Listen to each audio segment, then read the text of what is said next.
안녕하세요. 코리안 스캘퍼입니다. 자, 오늘도 시황을 좀 보게 되고요. 그리고 CPI 지수 발표가 있었죠. 그래서 CPI 지수의 영향과 그리고 제가 보는 시장의 전망에 대해서 한번 이렇게 공유하도록 하겠습니다. 자, 먼저 CPI가 예상보다 좀 낮게 나왔습니다.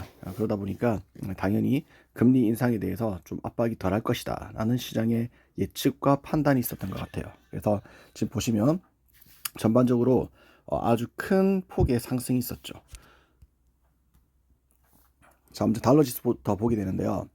지금 현재 일주 동안 이렇게 있었지만 이제 이렇게 촥 빠졌다가 다시 조금 올라갔지만 이거는 약간의 반등이라 볼 수 있겠죠. 그래서 달러 지수가 내려갔다는 얘기는 이제 달러에 현금에 몰려있던 돈들이 다른 데로 들어갈 수가 있다. 그게 어디냐를 보게 되면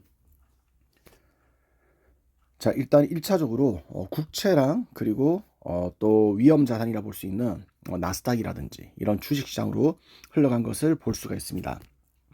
자, 나스닥이 7%가 지금 상승을 했죠. 그래서 굉장히 큰 폭의 상승을 일궈냈고요.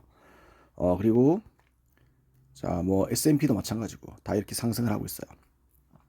자, 그리고 지금 현재 원달러도 마찬가지인데 원달러는 이미 조금 내려왔었죠. 그리고 이제 추가적으로 이렇게 하락을 하게 되었습니다. 원달러의 하락 같은 경우는 물론 시장에는 상당히 긍정적인 영향이 있지만은 물론 뭐 이게 수출이냐 수입이냐 이게 따라 좀 달릴 것이고 기업의 실적과는 또 별개로 너무 높았었기 때문에 이게 내려왔다는 얘기는 좀 고무적이라 볼 수 있겠죠.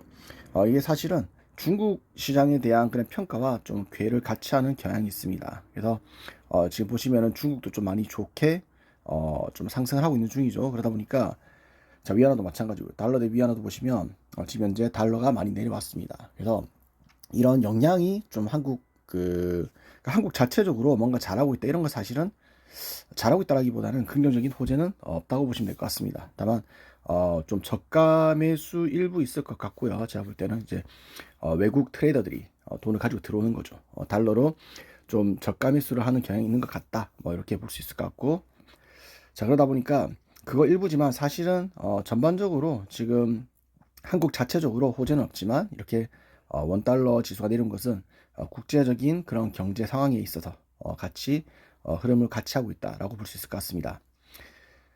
자, 그리고 일단 다시 한번 돌아가면 이 국채를 봐야 되는데요. 국채가 제가 기억하기로 4.7이었나? 4.7까지 올라갔다가 지금 4.3까지 내려오는 아주 좀 어떻게 보면 나름 단기 급락이라 볼 수 있겠죠.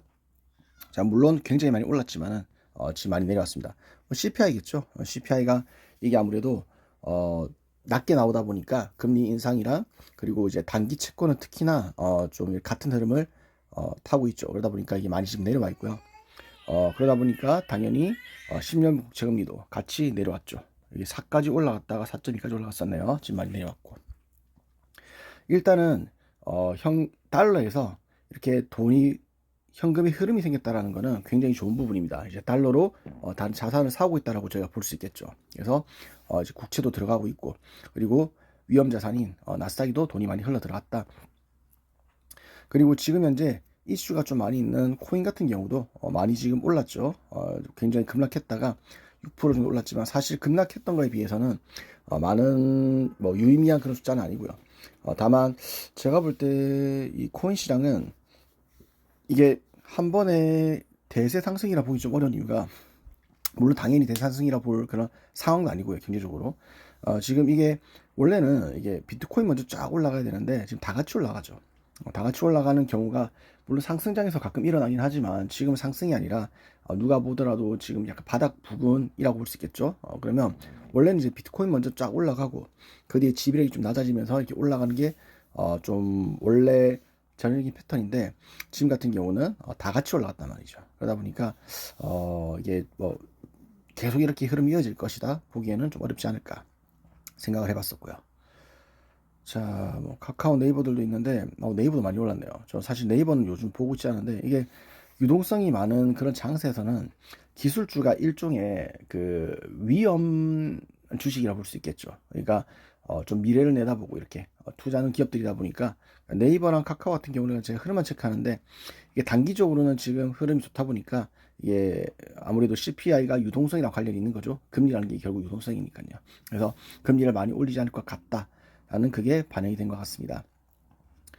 자, 그럼 이 흐름이 이어질 것이냐?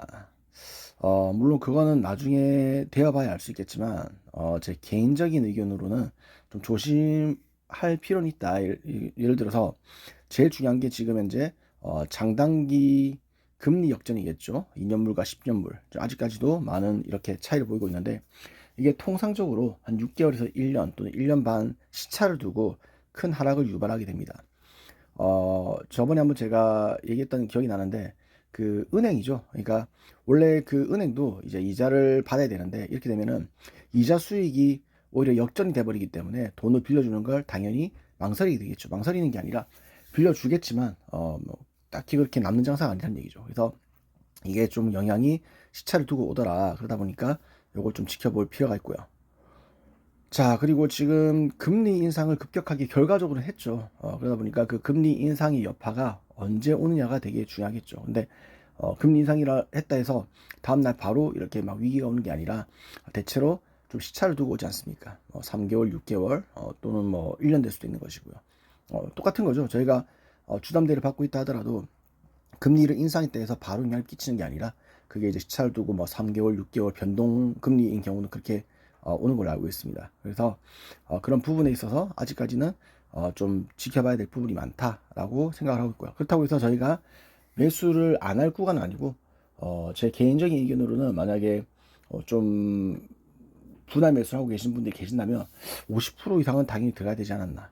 뭐 저 같은 경우는 좀 공격적인 투자하다 보니까 뭐 70%, 80%. 개인적으로는 제가 지금 그 좀 돈이 좀 들어갈 일이 있다 보니까 보수적으로 투자를 하고 있지만, 제가 만약에 투자를 한다면 지금은 굉장히 적은 금액을 하고 있습니다. 개인적으로는. 다만 만약에 제가 좀 큰 금액 가지고 있으면은 저라면 지금은 달러 이런 것들을 가지고 있기보다는 적극적으로 좀 그 위험 자산에 이렇게 분산해서 투자하는 게 맞지 않나라는 생각을 하였습니다.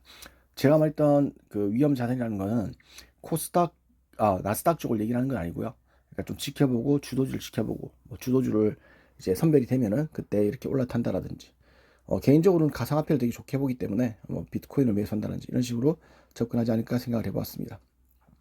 자, 아무튼 지금 자산 시장이 올라서 많은 분들이 이렇게 좀 기쁠 거라고 생각을 합니다. 그래서 좀 지켜보면서 이렇게 나머지 가지고 계신 현금들도 잘 이렇게 분할해서 마저 매수하시기를 바랍니다. 감사합니다.